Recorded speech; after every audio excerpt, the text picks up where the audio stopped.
Remember Friday nights? For many, the weekend began at a place with a bright blue and yellow sign. This was Blockbuster. More than just a shop, it was the start of the weekend's main event. The mission: find the perfect film. The unique smell, a mix of plastic and possibility, hit you upon entry. Aisles stretched like a maze of stories. Each cover, a window into another world, a shared experience, a family debate. The new releases wall was always the first stop. Clutching your rented treasures, you'd head home. This simple ritual was the magic of Blockbuster. Blockbuster was not just a part of our weekends, it was a giant of popular culture. It became a global phenomenon. At its peak, a new Blockbuster store was opening somewhere in the world every 17 hours. Think about that for a moment. This was not just a chain of shops. It was an empire built on the simple idea of bringing movies home. The iconic blue and gold logo was instantly recognizable. It was a symbol of family fun and movie magic. It appeared everywhere, from city centers to small suburban shopping parades. Blockbuster was woven into the fabric of our daily lives. The company changed the way we thought about watching films. Before Blockbuster, renting a movie could be a difficult task. Small, independent video shops were often dark and disorganized. Their selection could be limited and unpredictable. Blockbuster changed all of that. It created a bright, clean, family-friendly environment. The stores were designed to be welcoming and easy to navigate. You knew exactly what you were going to get when you walked through those doors. It was a reliable and consistent experience, no matter which store you visited. This standardization was key to its incredible success. This story is about more than just a failed business. It is a story about change. It shows how quickly technology can transform an entire industry. Blockbuster was once the undisputed king of home entertainment. It seemed untouchable, a permanent feature of our high streets. Yet within a few short years, it was gone. The rise of new technologies and new ideas completely reshaped the landscape. This documentary will explore that dramatic rise and the equally dramatic fall. We will look at the decisions that were made, both good and bad. We will see how a giant could be brought to its knees. So let's rewind the tape and press play on this incredible story. We will journey back to a time before streaming, before on-demand, before binge-watching an entire series in one go. A time when watching a film at home meant a trip to the video shop. We will uncover how Blockbuster built its kingdom and why that kingdom crumbled. It is a tale of innovation, of missed opportunities, and of the powerful force of nostalgia that keeps the memory of Blockbuster alive. It is a reminder to us all: be kind, please rewind. And remember that in the world of business, nothing is forever. Our story begins in the world of computer software, with David Cook. In 1985, Cook saw the growing popularity of home video recorders. He noticed local video rental shops were not keeping up. Cook's vision was clear: a large, bright, well-organized video store. He wanted a huge library of films managed efficiently with his software expertise. The name? Blockbuster. The first store opened in Dallas, Texas in October 1985 and was an instant success. People were amazed by the scale and family-friendly atmosphere. Cook had tapped into a huge, unmet demand, setting a new standard for the industry. The success of that single store was the spark that would ignite a global phenomenon. What made Blockbuster so different? Before Blockbuster, most video rental stores were small, independent operations, often called mom-and-pop shops. Their selection was small, and stores could be cramped. Blockbuster changed everything. David Cook's vision was to create a video rental supermarket. Blockbuster stores were huge, with wide aisles and bright lighting. All the films were out on the shelves. Cook built a sophisticated database, allowing each store to manage a massive collection of tapes efficiently. Blockbuster could stock many more copies of new releases. Perhaps the most important part of the strategy was the focus on family. Blockbuster made a deliberate choice not to stock adult films, making it a safe place for the entire family. The Blockbuster concept was so successful that it grew at an astonishing speed. From that first store in 1985, the company began to expand rapidly. David Cook and his partners started opening more stores and also franchising the brand.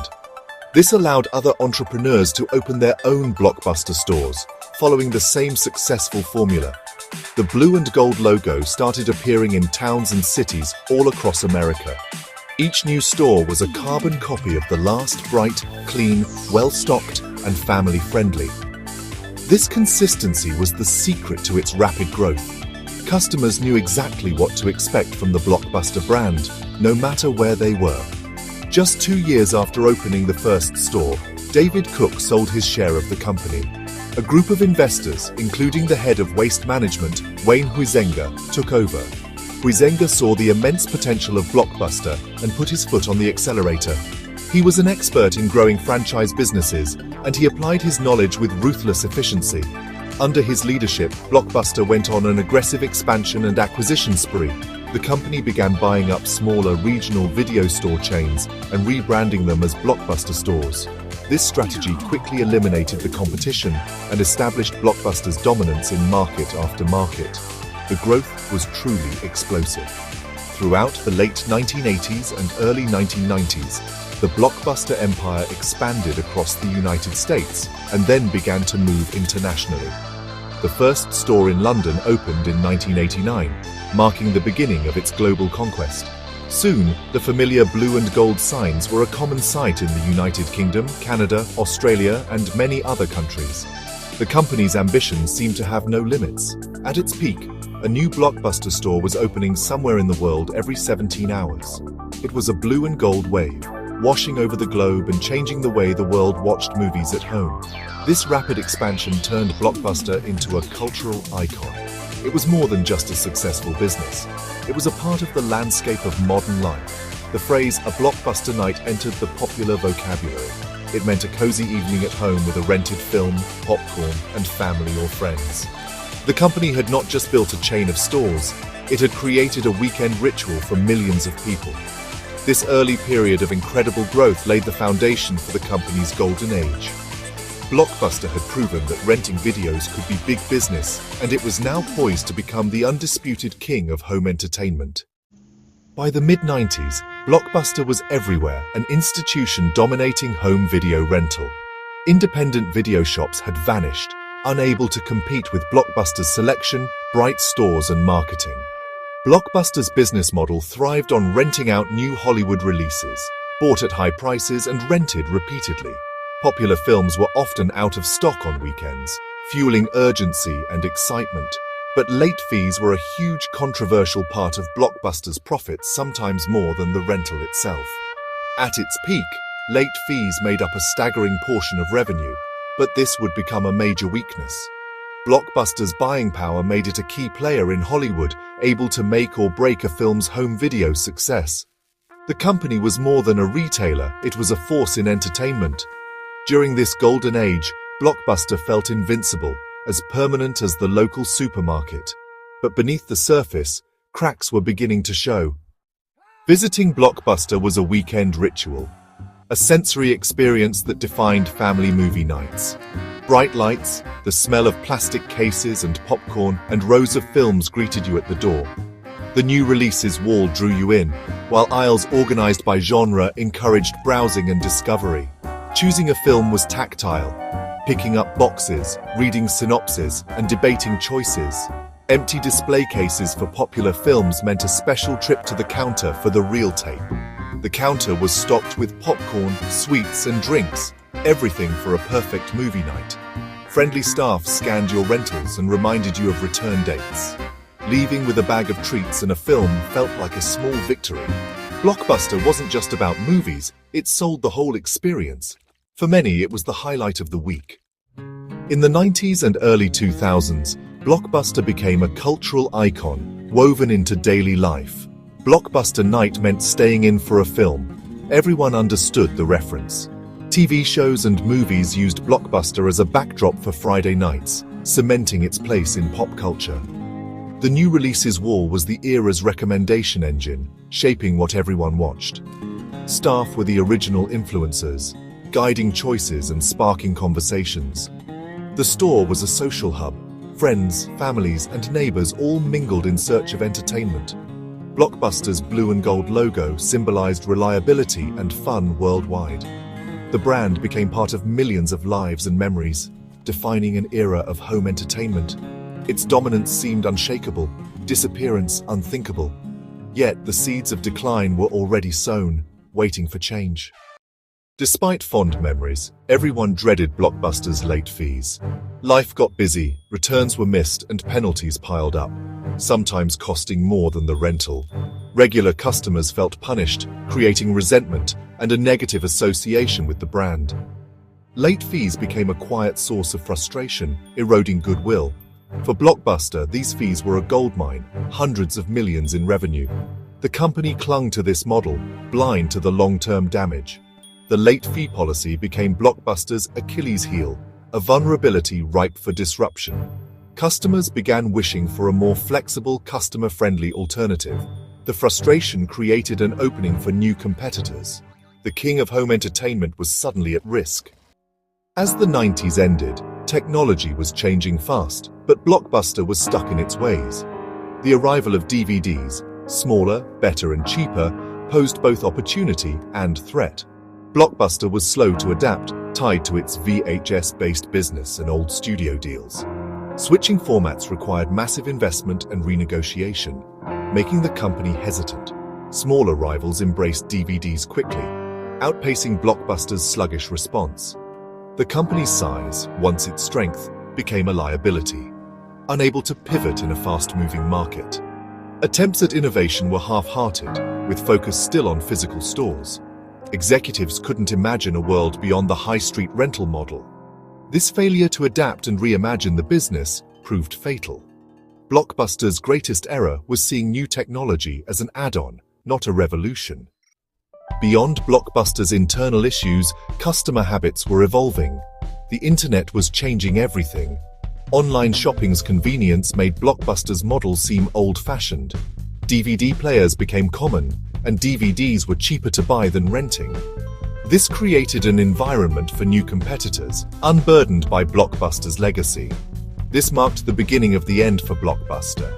A new challenger was arriving with a revolutionary idea: Netflix. In 1997, Reed Hastings and Mark Randolph had a clever idea after being introduced to the new DVD format. They mailed a DVD to test if it could be sent through the post. When it arrived intact, they knew they were onto something big. This was the birth of Netflix, a company that would revolutionize how we watch films. Netflix had a website with a massive online library. Netflix mailed DVDs directly to homes in red envelopes with no late fees. In 1999, they introduced a subscription model. At first, Blockbuster barely noticed this small mail-order competitor, underestimating the power of choice and convenience. The year is 2000. Blockbuster is at its peak.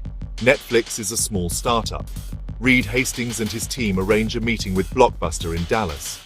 They offer to sell Netflix to Blockbuster for $50 million to become Blockbuster's online brand.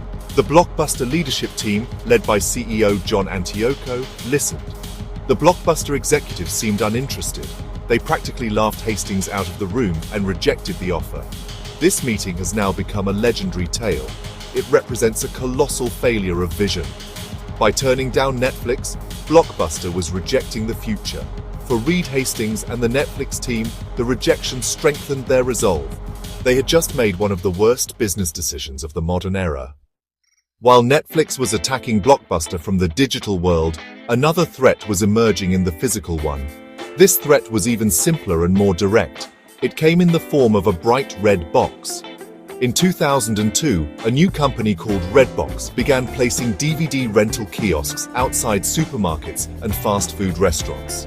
The concept was brilliantly straightforward. It was a vending machine for films. You could walk up to the kiosk, use a touchscreen to select a DVD, swipe your credit card, and rent the film for just $1 a night.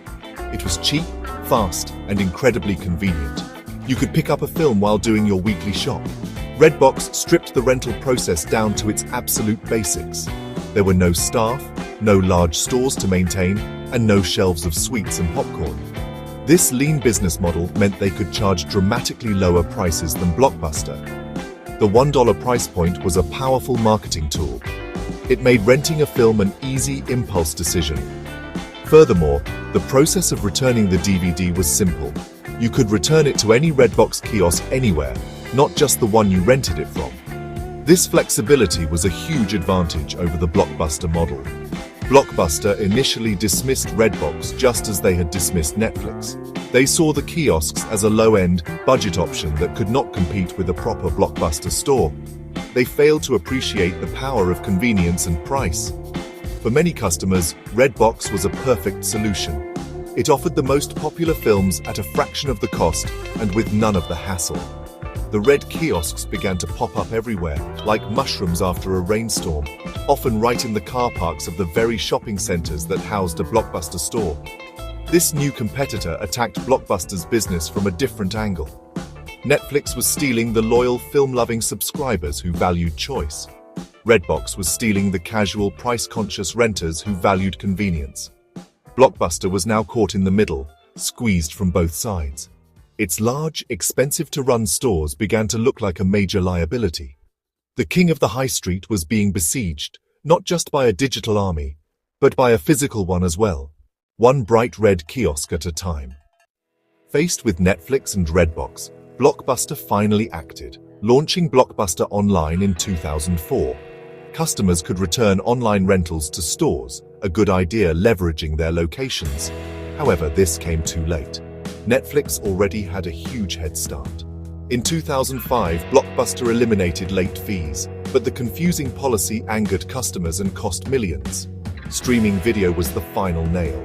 Netflix launched its Watch Instantly service in 2007. Blockbuster, bogged down, had no answer and was completely outmaneuvered. Its efforts were too little, too late. What brought down Blockbuster? It's easy to blame Netflix, but that's only part of the story. Blockbuster's fall was a slow decline caused by arrogance and a failure to adapt. It stopped listening to customers. The first error was corporate arrogance. They laughed at buying Netflix for $50 million and relied on late fees that customers despised. Netflix exploited this with no late fees. Blockbuster was too slow to embrace DVDs and was unprepared for streaming video. The world moved on. Blockbuster's story teaches us that no company is immune to change. In a world of rapid technological advancement, the greatest risk is not taking a risk. Complacency is the silent killer of great enterprises. Blockbuster's tale is a stark reminder that what makes you successful today can lead to your failure tomorrow if you are not willing to evolve. Today, only one Blockbuster store remains in the entire world, in Bend, Oregon. It stands as a working museum, a shrine to a lost era. The world of entertainment that Blockbuster left behind is unrecognizably different, and yet, something has been lost. In the end, the legacy of Blockbuster is a dual one, a cautionary tale and a cherished memory. The ghost of Blockbuster lives on in our collective memory.